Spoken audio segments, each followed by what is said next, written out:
उत्तर प्रदेश में विधानसभा चुनाव भले ही अगले साल है, लेकिन सियासी संग्राम अभी से चरम पर है। राम मंदिर चढ़ावा चोरी का मामला अब सिर्फ जांच तक सीमित नहीं है, बल्कि राजनीतिक दलों के लिए एक चुनावी हथियार बन चुका है।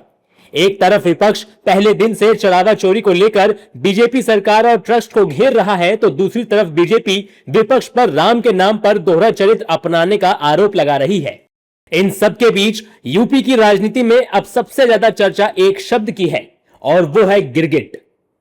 बीजेपी सांसद साक्षी महाराज ने कांग्रेस और समाजवादी पार्टी पर निशाना साधते हुए कहा कि जो लोग कल तक राम को काल्पनिक बताते थे, आज वही राम भक्त बनने की कोशिश कर रहे हैं। इतना तो गिरगिट भी रंग नहीं बदलता। श्री राम के इस अयोध्या आंदोलन से बचपन से मैं जुड़ा रहा हूं। शरीर से लाशें निकालने का, कोठारी बंदूक लाशों को उठाने का इन हाथों ने काम किया। तो बड़ा आश्चर्य होता है कि वो लोग जो राम को काल्पनिक कहते थे, वो लोग जो जय श्री राम कहने पर एफआईआर दर्ज करा देते थे, वो लोग अयोध्या में परिंदा पर नहीं मार सकता के नारे लगाते थे, वो लोग जो ये कहते थे हमें और भी हिंदू मारने होते तो हम मारते, आज वो राम भक्त बन रहे हैं। इतना तो गिरगिट भी रंग नहीं बदलता है जितना कांग्रेस और समाजवादी पार्टी के लोग रंग बदल रहे हैं। योगी आदित्यनाथ जो कुछ बात कह रहे हैं वो नपी तुली सधी बात कहते हैं, उनकी बात में बहुत दम है। इसके लिए हम योगी जी का हृदय से बहुत बहुत धन्यवाद करते हैं। इतना ही नहीं, राम मंदिर ट्रस्ट के पूर्व महासचिव चंपत राय पर लगाए जा रहे आरोपों को लेकर भी साक्षी महाराज उनके बचाव में उतरे और कहा कि वक्त आने पर चंपत राय अपने ऊपर लग रहे सभी आरोपों का जवाब देंगे। आरोप लगाने से कभी कोई दोषी नहीं हो जाता है। अब चूंकि उन पर आरोप लगाए तो इस्तीफा दे दिया, पर उन्होंने ये बात सही कही है कि जांच के बाद एक एक प्रश्न का मैं उत्तर दूंगा।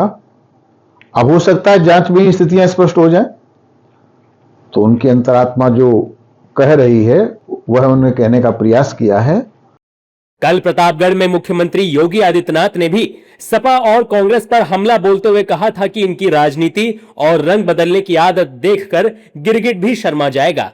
वहीं दूसरी तरफ समाजवादी पार्टी और कांग्रेस लगातार राम मंदिर ट्रस्ट को निशाने पर रखे हुए है और आरोप लगा रही है कि चढ़ावे में चोरी की जिम्मेदारी सीधे सीधे ट्रस्ट की है।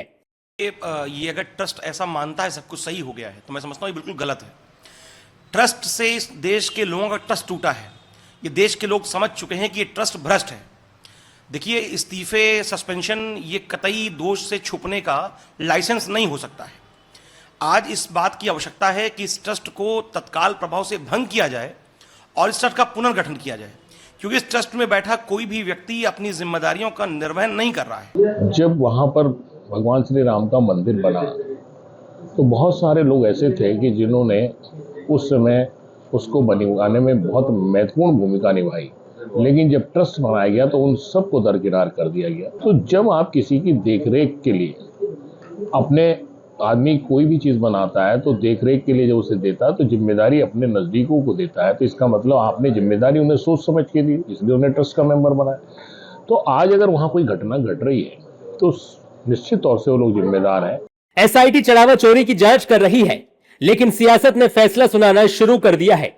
आरोप पलटवार और गिरगिट वाले तंज के बीच राम मंदिर एक बार फिर यूपी की चुनावी राजनीति के केंद्र में आ चुका है। अब देखना होगा कि जनता किसकी बात पर भरोसा करती है और चुनावी मैदान में गिरगिट का यह आरोप किस पर भारी पड़ता है।